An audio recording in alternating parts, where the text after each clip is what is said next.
انما المسیح عیسی ابن مریم،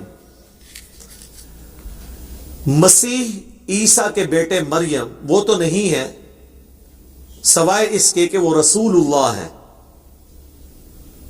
مریم رسول اللہ و کلماتہ، اور اللہ کے کلمہ خاص ہیں۔ القاہا الی مریم، جو اللہ نے مریم کی طرف بھیجا۔ وروح منہ، اور وہ اللہ کی روح ہے۔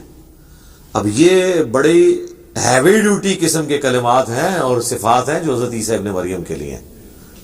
یہ کوئی چھوٹی چیز نہیں ہے۔ اس پہ میں نے الگ سے ایک مجلس میں کوسچن ریکارڈ کروایا ہے، عیسیٰ روح اللہ، کیونکہ کرسچنز جو ہیں ان آیات کو یوز کرتے ہیں، وہ کہتے ہیں کہ وہ اللہ کا کلمہ ہے، اور آپ یہ کہتے ہیں کہ کلام متکلم کی صفت ہوتا ہے۔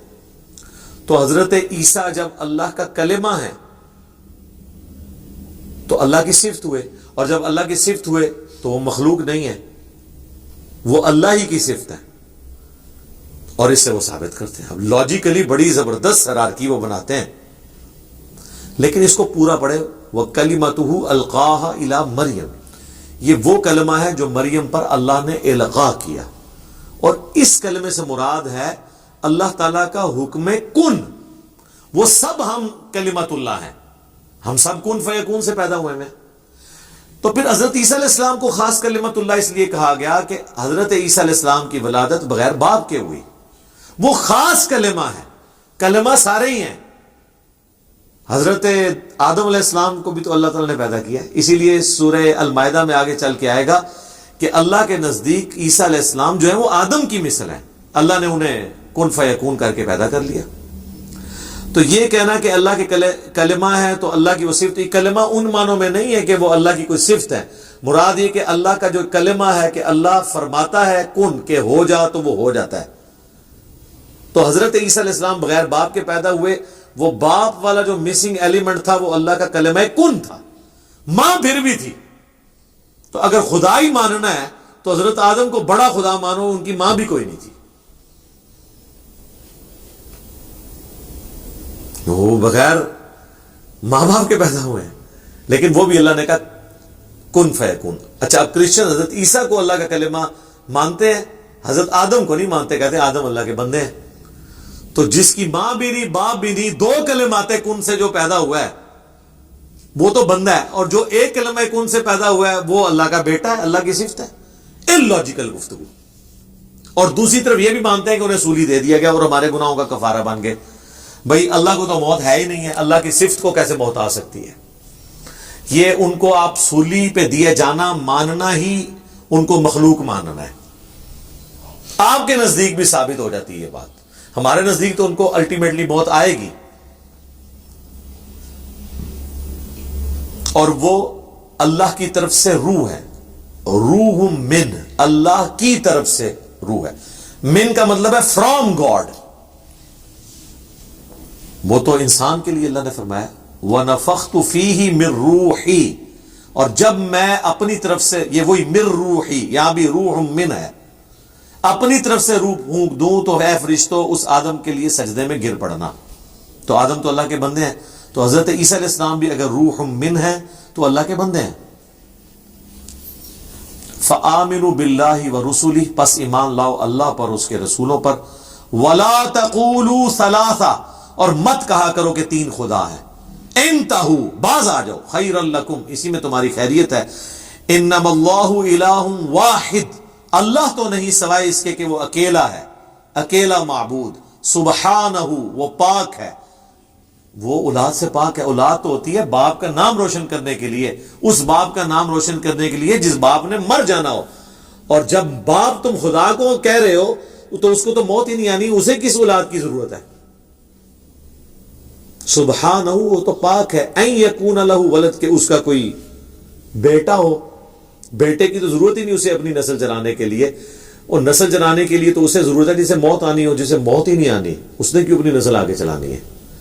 لہو ما فی السماوات و ما فی الارض، اسی کے لیے ہے جو کچھ ہے آسمانوں میں اور جو کچھ ہے زمین میں۔ وکفا باللہ وکیلا، اور اللہ ہی کارساز کافی ہے۔ لن یستنکف المسیح ان یکون عبدا للہ، عیسیٰ ابن مریم کبھی بھی اس بات پر شرمندہ نہیں ہوں گے کہ وہ اللہ کے بندے ہیں. ان کو فوراً ٹینشن بن جاتی ہے کہ بھئی اگر اللہ کا بندہ کہا تو ان کی کوئی شان نیچے آ جائے گی. جس طرح ہمارے لوگوں کو ایک ٹینشن ہو جاتی ہے اگر رسول اللہ کو کہہ دیا نا انسان, تو یہ تو بڑی شرمندگی ہے, تو آپ نے ان کا مرتبہ کم کر دیا. یہاں اللہ کہہ رہا ہے اللہ کے بندے ہیں. یہ تو کوئی مولوی کہلوانے کے لیے تیار نہیں ہے. آپ کسی مولوی کا تعارف کروائیں کہ جی ابھی آپ کے سامنے سٹیج پہ آئیں گے جو اللہ کے بندے ہیں, وہ کہے گا ہاں ایک ہی میرا تعارف کرایا, بندے تو سارے نے, میرے نال تو لا استاذ العلماء, ٹھیک ہے جی, اور ساتھ لگا جناب امام المفسرین, ٹھیک ہے جی, شیخ الحدیث, شیخ القرآن و تفسیر. یہ جب تک نہیں لگاتا یہ عبداللہ ہونا کیڑا کام ہے, ساری عبداللہ نے. اور اللہ تعالیٰ کا کہہ رہا ہے کہ عیسیٰ بھی کبھی شرمندگی محسوس نہیں کریں گے کہ انہیں کہا جائے کہ وہ اللہ کے بندے ہیں. تو انہوں کی ٹینشن پہ گئی ہے کہ تم عیسیٰ کو اللہ کا بیٹا بناؤ گے تو تب عیسیٰ راضی ہوں گے. عیسیٰ کبھی اس پر شرمندہ نہیں ہوں گے کہ انہیں اللہ کا بندہ کہا جائے. وَلَلْمَلَائِكَةُ الْمُقَرَّبُونَ, اور کوئی مقرب فرشتہ بھی اس کے اوپر آر نہیں محسوس کرے گا کہ اسے کہا جائے اللہ کا بندہ. یعنی جبرائیل کو خوش کرنے کے لیے یہ کہنا ضروری نہیں کہ فرشتوں کا سردار, اسے یہ بھی کہا جائے نا یہ اللہ کا پیدا کیا ہوا ایک بندہ ہے, تو اس پہ شرمندہ نہیں ہوگا, وہ فخر محسوس کرے گا. یہاں تو کتنے ٹائٹل سال لگاتے ہیں. وَمَن يَسْتَنْكِفْ عَنْ عِبَادَتِهِ, اور جو کوئی ہماری بندگی سے شرمندگی محسوس کرے گا, وَيَسْتَكْبِرْ, اور تکبر میں آئے گا, فَسَيَحْشُرُهُمْ إِلَيْهِ جَمِيعًا, تو یہ سب کے سب تو اللہ کے حضور جمع ہونے ہیں نا. موت تو سب کو آنی ہے, اینڈ پہ تو فرشتوں کو بھی موت آنی ہے, اللہ کے حضور پیش ہوں گے.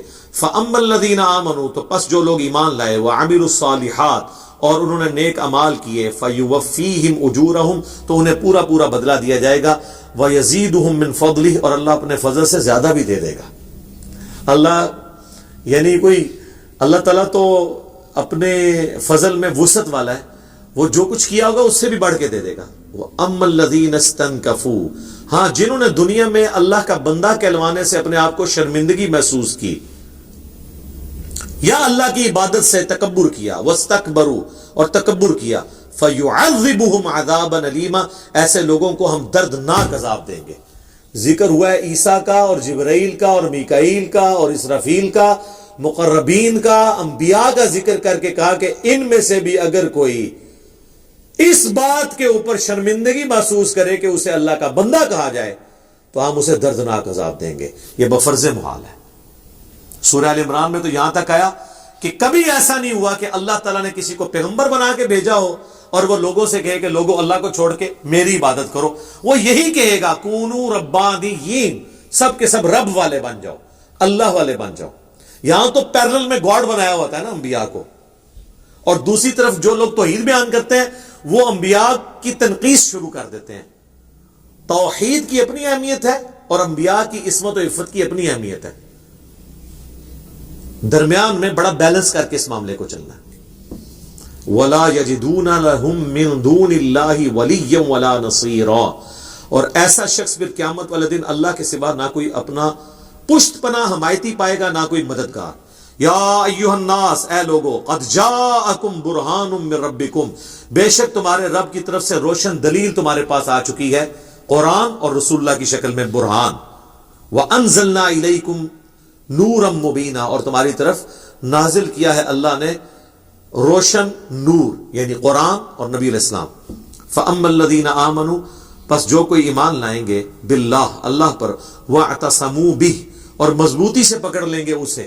تو اللہ کو تو کوئی پکڑ نہیں سکتا, مراد اس کی تعلیمات کو, اس کے پیغمبر کو اور قرآن کو. آج کی ڈیٹ میں قرآن کو اور سنت کو, کیونکہ آج تو حضور بھی نہیں پکڑا جائے کہ ان کی بیعت کی جائے. فَسَيُدْخِلُهُمْ فِي رَحْمَةٍ مِّنْهُ, تو اللہ تعالیٰ ان قریب ایسے لوگوں کو اپنی رحمت میں داخل کرے گا, وَفَضْلِ, اور اپنے فضل میں, وَيَهْدِيهِمْ إِلَيْهِ, اور اللہ تعالیٰ انہیں راستہ سجھا دے گا اپنی طرف, صِرَاطًا مُسْتَقِيمًا, سیدھی راستے کی طرف ان کی رہنمائی کر دے گا. اللہم اجعلنا منہم مع النبیین والصدیقین والشہداء والصالحین. اللہم اہدنا فی من ہدیت, اللہم اہدنا الصراط المستقیم, صراط الذین انعمت علیہم غیر المغضوب علیہم ولا الضالین. آمین. صحیح مسلم میں حدیث ہے کہ نماز کے دوران بھی جب اس قسم کی آیات آتی تھی تو حضور نماز میں بھی دعائیں مانگا کرتے تھے.